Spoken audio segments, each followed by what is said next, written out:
শ্রী শ্রী সারদা মায়ের জন্মকথায় মা নিজে বলেছেন, ঠিক হেমন্তের অবসান ও শীতের আরম্ভ।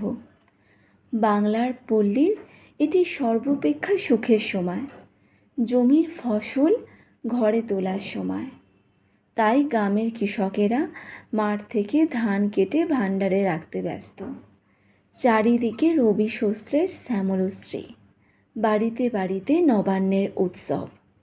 এমন সময় রামচন্দ্রের দরিদ্র কুটির আনন্দ মুখরিত করে সারদামণি দেবী ভূমিষ্ঠ হলেন 1853 খ্রিস্টাব্দের 22শে ডিসেম্বর, 1260 বঙ্গাব্দের 8ই পৌষ, বৃহস্পতিবার কৃষ্ণা সপ্তমী তিথি। অচিরে এই শুভ সংবাদ চারিদিকে ছড়িয়ে পড়ল। গ্রামবাসীরা নবজাত শিশুকে দেখে তার মঙ্গল কামনা করতে লাগল। যথাসময়ে জন্মপত্রিকা তৈরি হলো। কন্যার রাজ নাম হলো শ্রীমতী ঠাকুরানী দেবী, লোক বিস্তৃত নাম সারদামণি। শ্যামা সুন্দরী নাম রাখলেন ক্ষেমংকরী। এই প্রসঙ্গে সারদামা পরে বলতেন, মাসিমা আমার মাকে বলেন, দিদি তোর মেয়ের নামটা বদলে সারদা রাখ।